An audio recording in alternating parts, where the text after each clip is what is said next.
गरीब साध साध सब नेक हैं, आप अपनी ठोरे, जो सतलोक ले जाएंगे वो साधु कोई और।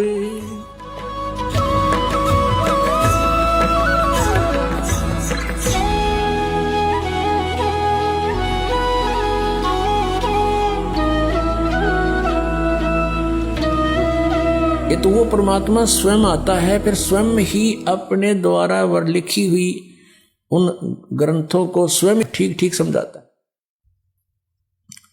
अब जैसे वेदों का जो निर्णायक ज्ञान परमात्मा ने अपनी सच्चिदानंद घन ब्रह्म की वाणी कबीर वाणी में बोला, अब उस वाणी से परिचित होने के बाद हमने वेदों को खोला और वेद बिल्कुल साफ हो गए, क्योंकि ये आध्यात्मिक ज्ञान है, इसको संस्कृत भाषा के जानने वाले नहीं खोल सकते, इसका अनुवाद नहीं कर सकते। जैसे किसी ने हिंदी सीख ली, फॉरेनर ने अच्छा हिंदी में चाहे कुछ भी बन जा और शास्त्री बन गया, और उसने रामायण का ज्ञान नहीं, और उसको कोई कहे के लिए आप इन तुलसीदास कृत चौपाइयों का अनुवाद कर दो, अड़ंगा करेगा वो, बेसिक विद्वान बना हुआ है। तो ऐसे ही इन विद्वानों ने, संस्कृत भाषा के विद्वानों ने, विद्वान तो होता जो सर्वज्ञ हो, सर्वज्ञ केवल कबीर परमेश्वर है, और सब भाषाओं का, सब अध्यात्म ज्ञान से सबका जानकार था वो, और उनको अविद्वान कहते थे, ये नकली विद्वान। अब संस्कृत भाषा के जानने से विद्वान नहीं होता, एक भाषा के जान लेने से विद्वान नहीं होता, उसका ठीक है, उसको वो भाषा आती है, उसका मास्टर है बस। अब तत्व ज्ञान को नहीं समझ सके, जिस कारण से उन्होंने इनके अर्थों का अनर्थ कर दिया। अब वो परमात्मा स्वयं वहां से चलकर आते हैं, अपने द्वारा रची हुई सृष्टि को वही ठीक ठीक बताते हैं,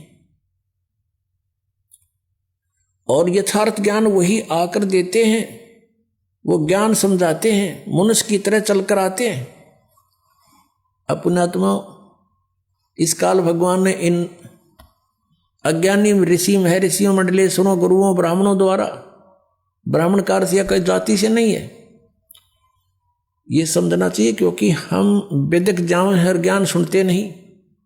ब्राह्मण का अर्थ जो गुरु पद पर होता है वो ब्राह्मण है, यानी जो ज्ञान देता है परमात्मा के बारे में, जिसको जानकार मानते हैं। ब्राह्मण सोए जो ब्रह्म पहचाने, ब्राह्मण उसको कहते हैं जिसने भगवान को जान लिया है, लेकिन वो ना जान रहे थे, ब्राह्मण को वहां थे, ऋषि महर्षि थे नहीं, महर्षि को वहां थे। आज उनको महर्षि कहना पड़ता है, लेकिन वो महर्षि के योग नहीं है, उनको ब्राह्मण कहना पड़ता है, लेकिन ब्राह्मण के योग नहीं थे। जैसे मेरे गुरुदेव थे, वो ब्राह्मण थे इस जाति के हिसाब से।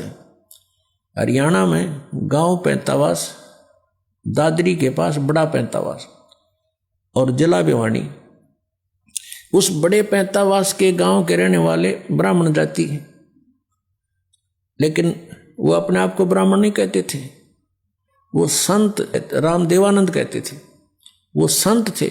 और मेरे जो दादा गुरुजी थे, गुरुजी के गुरुजी, वो छावला गांव है दिल्ली में, नजफगढ़ से आगे गुड़गांव की तरफ जाते हैं, छावला ऑन रोड पड़ता है। वो छावला गांव के जाट थे, किसान, और वो काशी विद्यापीठ से 4 विषय के आचार्य बन गए। वो पंडित चिदानंद कहलाते थे, वो ब्राह्मण कहलाते थे। अब उस हमारे दादा गुरुजी का जो आश्रम बना हुआ है, गोपालपुर गांव है खरखोदा के पास, जिला सोनीपत में, उनके आश्रम के ऊपर लिखा है पंडित चिदानंद जी आश्रम, और हमारे गुरुदेव के जहां आश्रम है संत राम देवानंद जी आश्रम। तो यहां जाति से ब्राह्मण नहीं है, कर्म से ब्राह्मण के लिए कहा गया है। तो ये नकली गुरु ब्राह्मण जो गुरु पद पर थे, इनको कह का पता नहीं था, ये कहलाते थे ऋषि और महर्षि। तो ये समझ नहीं सके उस परमात्मा की अमरवाणी को,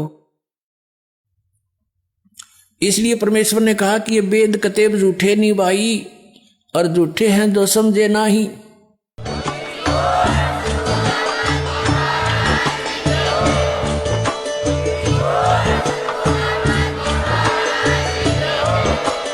आप सुन रहे थे जगत गुरु तत्वदर्शी संत रामपाल जी महाराज जी के मंगल प्रवचन। अधिक जानकारी के लिए विजिट कीजिए हमारी वेबसाइट www.jagatgururampalji.org।